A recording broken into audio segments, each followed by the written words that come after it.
We see the reflection of a terrified young boy crying in a piece of broken glass. This boy is the young version of Headmaster Winston. He was born into a very rich family. His family was deeply religious and strongly believed in the goddess Lune. In a family portrait they stand proudly together, with a statue of an angel placed behind them as a symbol of their faith.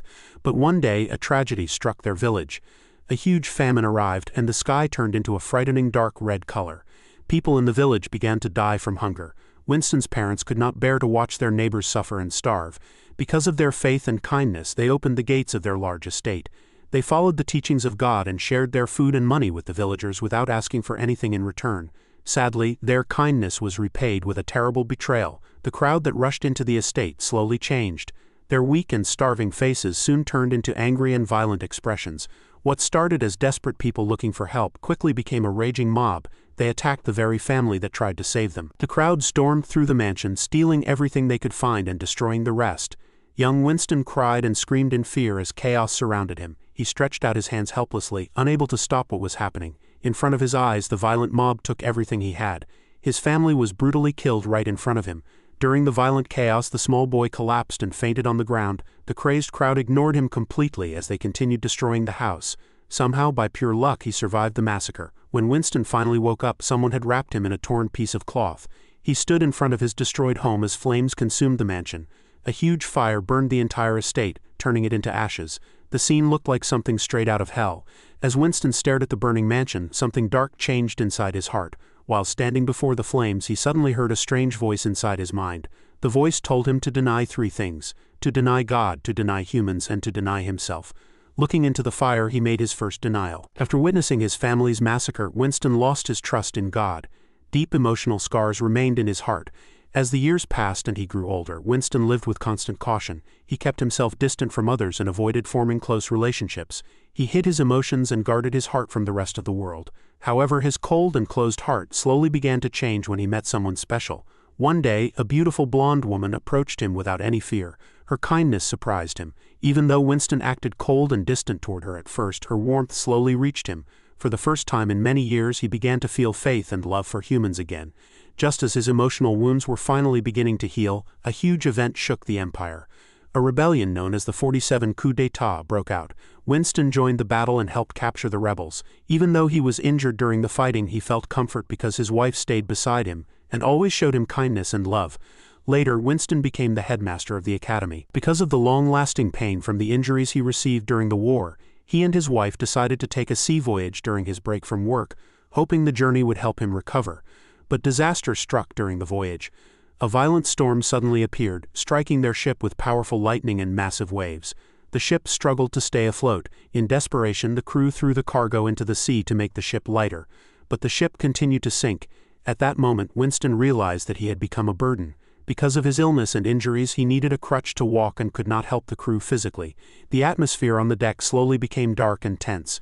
The large, strong sailors stopped looking at the cargo. Instead, they began staring directly at Winston with dangerous expressions. As the frightening sailors slowly moved closer, Winston turned to his wife, hoping she would help him. But her face showed something completely different. She did not look worried about him. Instead, her eyes were filled with desperation as she silently begged him to pretend that he did not know her. She was sacrificing him to save herself. Two sailors grabbed Winston tightly. He immediately understood what they were planning to do. Even then, he said nothing. His face remained completely emotionless as they dragged him across the deck. He was far too weak to fight back. The sailors threw him over the edge of the ship into the violent storm. Winston fell into the dark ocean and quickly sank into the deep water. As the cold sea swallowed him injured and helpless, he heard the same voice from his childhood once again. The voice repeated the same command: deny God, deny humans, deny yourself. Inside that dark watery grave, Winston made his second denial. He believed he had died, but when he woke up again he found himself lying on a quiet sandy beach. Gentle waves touched his feet as he slowly regained consciousness. To his shock, the painful injury that had troubled him for many years had completely and miraculously healed. Even though he felt abandoned by God and betrayed by the woman he loved, he could not give up on life yet. There was still someone he had been waiting for. He thought about young Sadie, the daughter of a war criminal who had led the failed coup. Winston had personally stepped in to save the girl from execution. He protected her and decided to take responsibility for her life. Since he had no children of his own, he raised her like his own daughter. He taught her, protected her, and tried to become the father she never had. Winston tried to raise Sadie with the teachings of God and the belief his wife once had, that humans are kind. But everything ended in tragedy. The very girl he saved eventually stabbed him straight through the chest using a demonic whip. Now lying in a pool of his own blood, Winston desperately wondered when everything had gone so terribly wrong. During his final moments as a human, he questioned himself. He wondered if he had been the foolish one all along for believing that God's love truly existed and that humans were capable of kindness. As despair filled his heart, a disgusting demonic tongue slowly licked the open wound in his chest. Then the voice from his past returned for the third and final time, echoing loudly in his mind. Deny God, deny humans, deny yourself. Winston's eyes suddenly snapped open. They glowed with a sinister red light, and a demonic pattern appeared within them. The Nighthound stands quietly and watches as the man who was supposed to be dead slowly begins to rise. He is completely shocked by what he sees. Winston slowly stands up and the power of the final denial awakens within him. Dark purple energy suddenly bursts out from the hole in his chest. The strange energy swirls and gathers together, forming a glowing purple heart where his real heart should have been. After being betrayed by both God and humanity, Winston completes the 3 denials. His voice echoes with a dark and terrifying power as he declares that he has now denied himself as well. At that moment, a massive explosion of dark purple energy erupts from his body. The powerful shockwave spreads across the battlefield and forces the Nighthound to step back. Vicar watches everything in shock. The moment he senses the energy, he recognizes it. His red eye narrows as he identifies the smell in the air. It is the scent of a demon. He quickly realizes that this presence is far stronger than the weak demonic energy he once sensed from Sadie. The smell is heavy, disgusting, and sickening, carrying the overwhelming pressure of enormous power. The Nighthound's red eye glows as he carefully studies this new enemy. He tries to figure out exactly what kind of creature Winston has become. At first, he wonders if Winston has turned into an elite-class demon. But soon he notices that the scent is more complicated than that. It reminds him of the strange scent Camus had when she was connected to Serre, the 8th corpse. However, this situation still feels different from a normal demon. Mixed within the demonic aura, he can also sense a human presence. This leads him to a frightening conclusion. Winston's soul has fused with a demon. The idea creates a strange contradiction in his mind. The Nighthound tightens his grip on his blade. He clearly remembers that Winston had never been able to detect demons before. Something about this entire situation feels wrong, as if an important piece of the puzzle is missing. Before he can think further, his thoughts are suddenly interrupted by a voice. Dolores rushes onto the battlefield. She calls out to him, shouting Nighthound, but quickly corrects herself and calls him by his real alias Van. She is breathing heavily as she approaches. She asks if he came because of the explosion and wonders how he managed to arrive so quickly. But her questions suddenly stop. Her eyes land on the transformed figure of Headmaster Winston. A drop of sweat slowly rolls down her face as she stares in complete disbelief. Her voice trembles as she tries to say his name. She is horrified because she clearly remembers seeing Professor Sadie stab a blade directly through his heart. The Nighthound calmly explains the terrible situation. He tells her that Winston appears to have returned after making a contract with a demon. Dolores is completely stunned. He continues explaining that Winston's original soul is probably still inside his body, now forced to exist together with the demon. While Dolores struggles to understand what is happening, the Nighthound watches Winston carefully. At that moment, the demonic Winston slowly raises his hand. A dark, invisible force suddenly lifts the unconscious body of Professor Sadie from the ground. Her body floats helplessly in the air. Winston stares directly at her. One of his eyes is a demonic red, while the other remains human gold. Both eyes are filled with the pain of betrayal. Using his new power, he begins choking her in the air. Sadie gasps as the invisible force tightens around her throat. Her body twists painfully as she struggles to breathe. Looking at the woman he once raised like a daughter, Winston asks her a single question with a broken heart. He asks Sadie how she could do something like this to him. As he holds her in the air, Winston's voice trembles with deep pain. He reminds her that he raised her with love and protected her like his own child. His emotions finally explode and he screams as he demands to know why she betrayed him. Even though she is choking and struggling to breathe, a twisted and cruel smile slowly spreads across Sadie's face. She begins laughing at his words. She coldly tells him that he is talking nonsense. Winston becomes completely confused by her response. He cannot understand why she hates him so much. Struggling to breathe, Sadie finally reveals the deep hatred she has been hiding for many years. She bitterly asks him if he really believed that people would treat her differently just because he adopted her. She describes how her childhood was filled with hatred, insults, and cruel treatment because of her family's dark history. With bitterness in her voice, she says it would have been better if she had simply died together with her family back then. Her words strike Winston like a powerful physical blow. he becomes completely silent, unable to respond. With a wide and almost insane grin on her face, Sadie delivers her final cruel words. She calls him garbage for being connected with a demon. She mocks him for always speaking about faith and love. According to her, his hypocrisy makes her feel sick. Sadie's cruel words finally destroy the last pieces of humanity remaining inside Winston. His two eyes, one human gold and the other demonic red, burn with pure wild anger. Without hesitation, he releases his power and Sadie's body falls heavily onto the broken ground below. At the same moment, something begins moving within the shadows beneath him. A terrifying monster slowly rises from the darkness. Two glowing red eyes appear first, followed by a horrifying mouth filled with sharp crystal-like teeth. The creature shows clear disgust toward humans. Soon, a huge and ugly demon fully emerges behind Winston. Its massive presence quickly takes control of the entire battlefield. The Nighthound is surprised by the sudden surge of power. However, Dolores is completely frozen with fear when she sees the terrifying monster. The enormous demon crashes onto the ground with incredible force, causing the earth beneath them to shake. The demon stares directly at them. It begins speaking to Winston. The creature says that he is the type of person who was destined to be denied 3 times. It then reveals its name. He is Amducius, the 5th elite corpse and one of the 10 disasters, a being with an S+ level risk rating. He is known as the immortal enemy of all humans. In the ancient language of magic, the name of another demon, Belial, means worthless. Connecting this terrifying new threat to dark events from the past, a pair of bare feet moves slowly through a blinding snowstorm. The person walking is Prophet Loon, a blonde woman whose face is hidden in deep shadows. She wears a dark cloak over a white dress and heavy chains bind her hands. Even so, she walks forward without fear toward the execution grounds where she will face her death. Behind her, 3 of her followers dressed in white cloaks fall to their knees in the freezing snow. They cry loudly and reach out to her in despair, begging her not to go.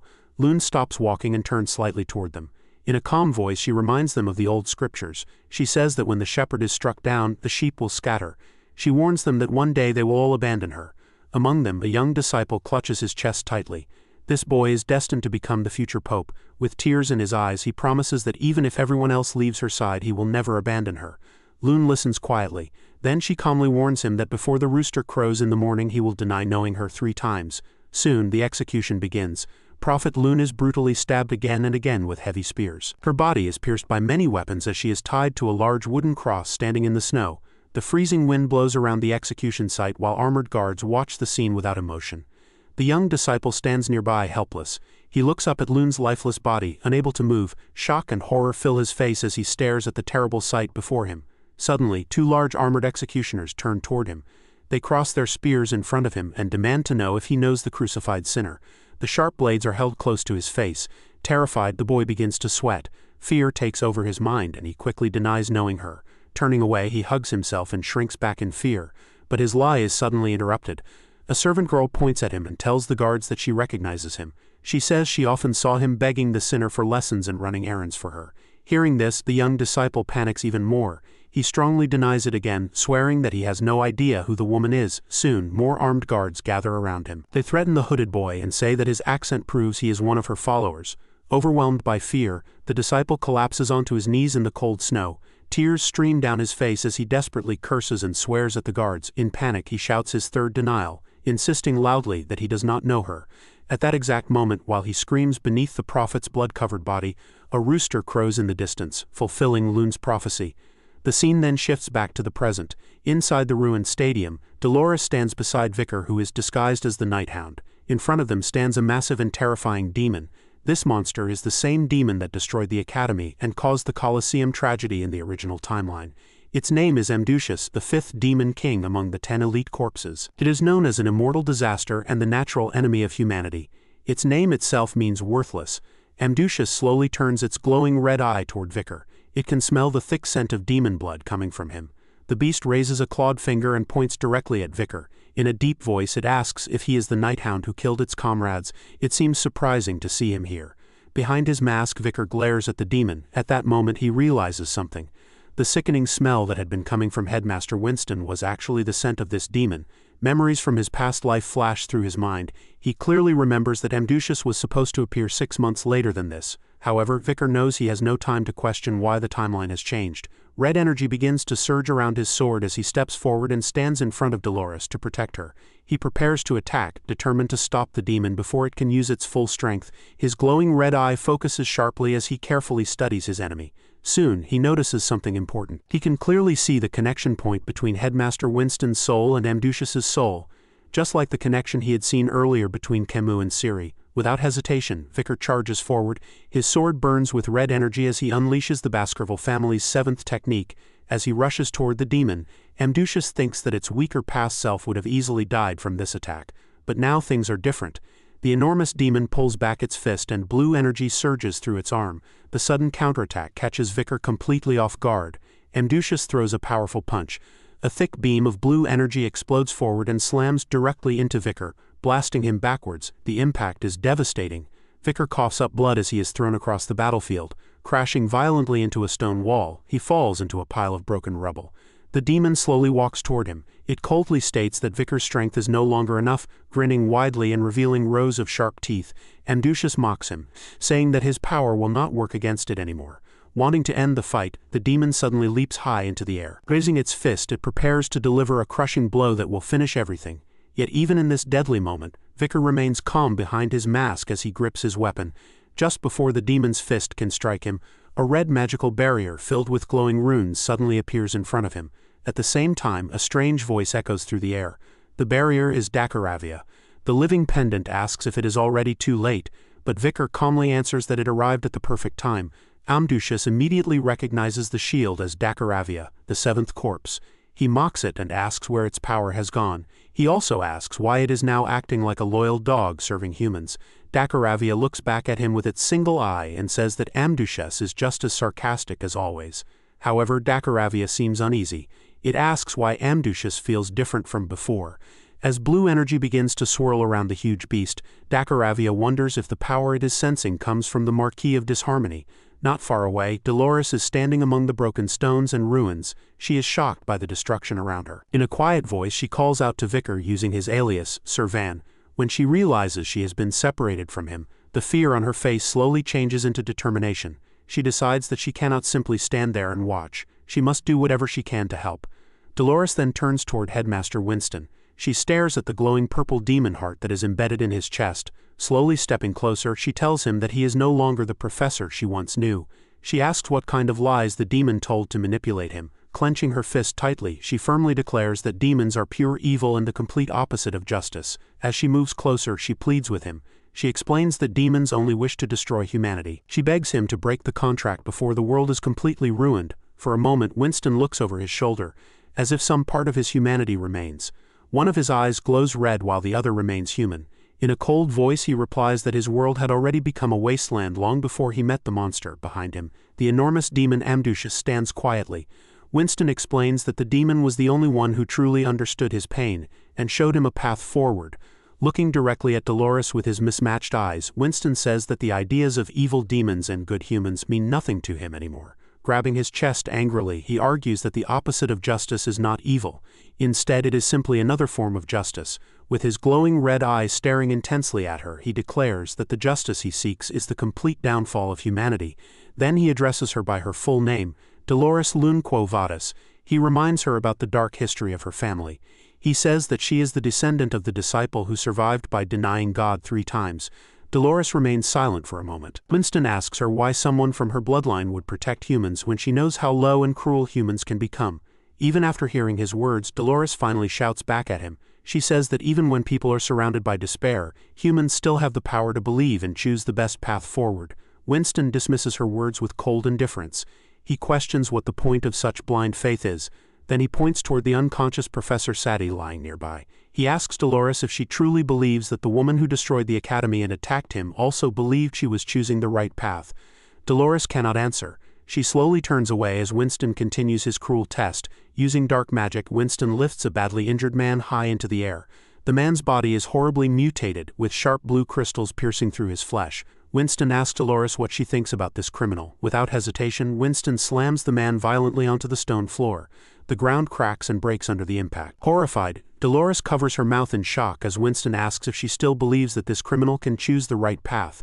As the dust slowly settles, the badly injured man struggles to move. With great effort, he pushes himself up onto his knees. Brown stains and blue crystals cover his damaged body. When Dolores finally sees his face clearly, her voice trembles. She stares in disbelief as she recognizes the monster before her. The mutated man is her own father.